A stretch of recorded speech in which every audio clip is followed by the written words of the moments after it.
देखो हर ग्रंथ में ना, जैसे भक्तमाल हो गई, भक्तमाल में भक्तों का चरित्र है, कोई और ग्रंथ है उसमें भगवान का चरित्र है, पर भागवत जी में किसका वर्णन किया गया, कौन कौन से चरित्र है भागवत में?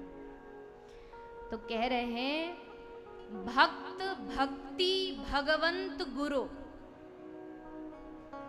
आप भागवत सुनने जा रहे हो ना 7 दिन, तो पहले ये जान लो भागवत में किस किस का वर्णन आ रहा है।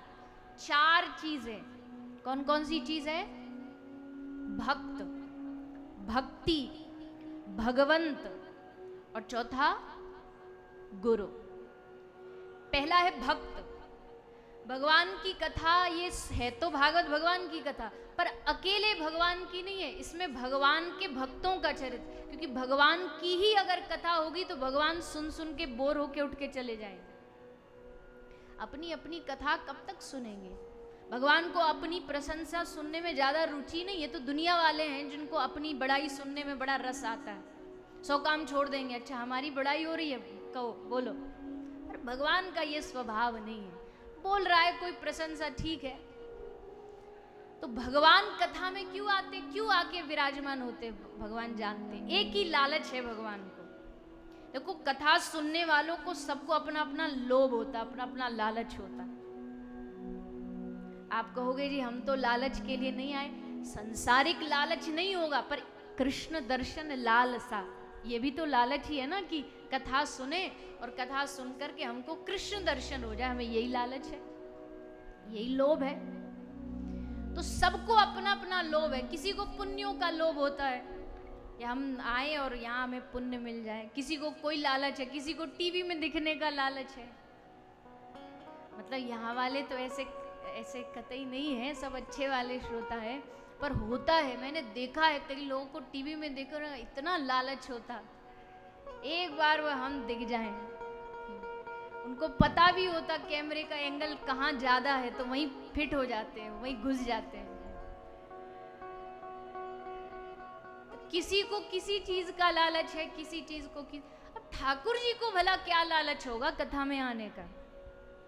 ऐसे तो वो भी नहीं आएंगे, उनको भी लालच तो कुछ ना कुछ है। और ठाकुर जी को क्या लालच है भगवान जानते हैं। जब मैं बैठूंगा कथा श्रवण के लिए तो मैं जानता हूं मेरे साथ साथ मेरे भक्तों की कथा सुनाई जाएगी, और भक्तों की कथा सुनने के लालच में ठाकुर जी वैकुंठ भी छोड़ के आ जाते हैं, और यहाँ आकर के धरती पर जहां उनके भक्तों की चरित्र गाए जाते हैं वहां आके ठाकुर जी विराजमान हो जाते हैं। हमारा तो आनंद है ही है 7 दिन का, पर ठाकुर जी का भी 7 दिन का अद्भुत आनंद होता है। क्यों? क्योंकि भक्त। अगला पहला जो भागवत में चर्चा वो होगी भक्त की, दूसरी चर्चा होगी भक्त भक्ति। भक्त हो और भक्ति की बात ना हो ऐसा तो हो ही नहीं सकता। भक्त की पहचान है उसका भजन, उसकी भक्ति। और भक्ति भी ठाकुर जी को पाने के लिए एक रास्ता है, एक ही मार्ग है, इसलिए भक्ति की चर्चा भागवत में है। तो पहला हो गया भक्त, दूसरा हो गई भक्ति, और तीसरा, अब जब भक्त की चर्चा होगी तो भगवान तो इस लालच में बैठे हैं कि भक्त की कथा मिलेगी। भक्त क्यों बैठा है? बोले भक्त इस लालच में बैठा है कि उसे भगवान की कथा सुनने मिलेगी। इसलिए भक्त, भक्ति, भगवंत और चौथा गुरु। सदगुरु की महिमा, गुरु की व्याख्या, गुरु की कृपा पाने के लिए इस कथा को, इस भागवत को सुनना जरूरी है, आवश्यक है।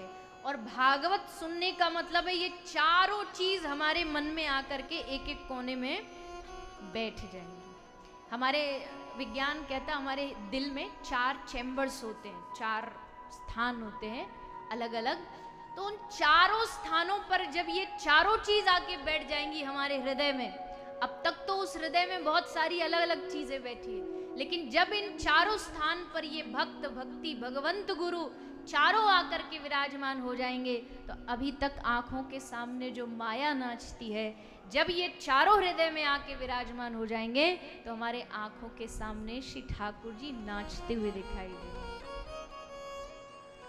जैसे नंददास जी को पूछा ना, नंददास जी जब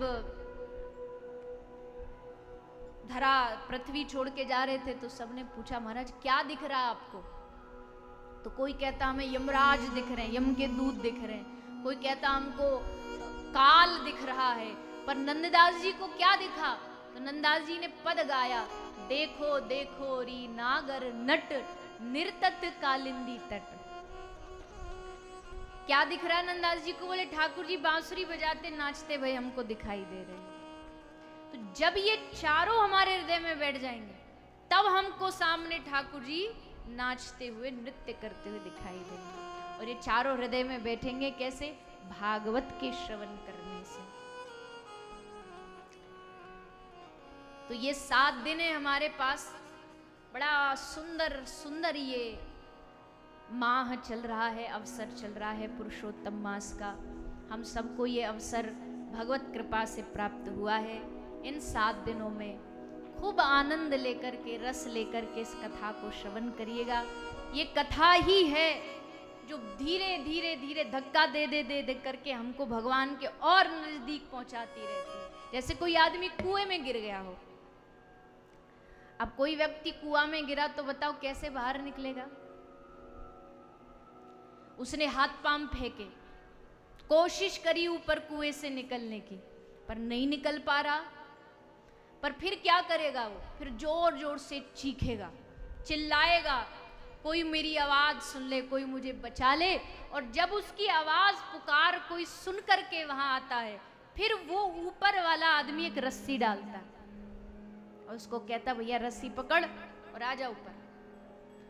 ठीक वैसे ही जब जीव भगवान को पुकारेगा, इन 7 दिनों में भगवान का आवाहन करेगा, तब सत्संग रूपी रस्सी डाल करके गुरु रूपी संत रूपी महापुरुष हमको उस माया के कुआं से बाहर निकालते।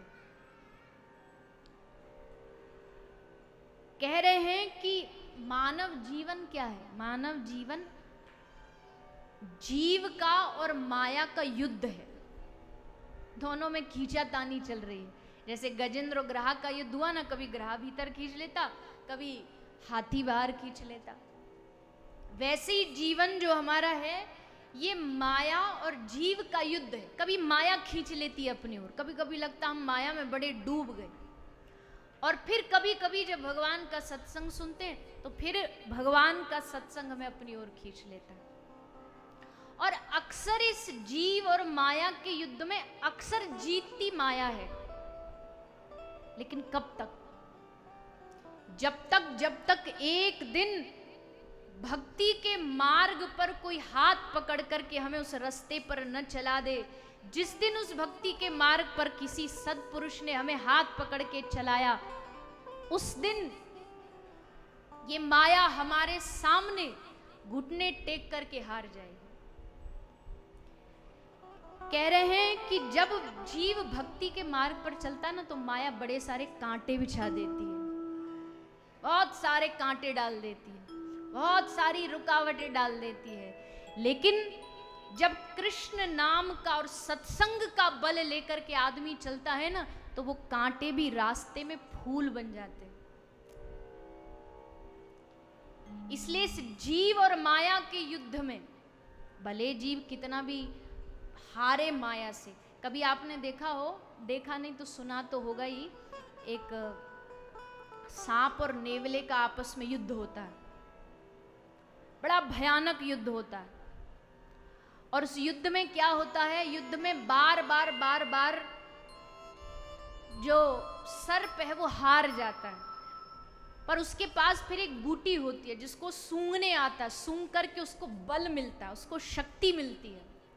वैसे इस माया और जीव के युद्ध में हमेशा जीव हारता है, लेकिन भागवत वो बूटी है जिसको सूंघ करके फिर से हमको मन में भीतर से एक उमंग जागती है, उत्साह जागता है, और फिर हम चल पड़ते हैं माया से युद्ध करने के लिए, संसार से युद्ध करने के लिए।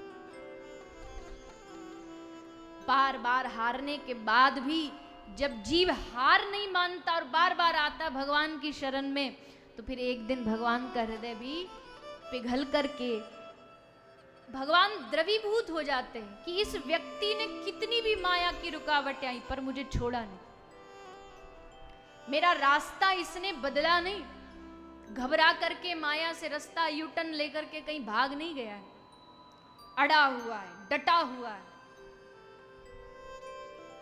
और अड़े रहना ही पड़ेगा।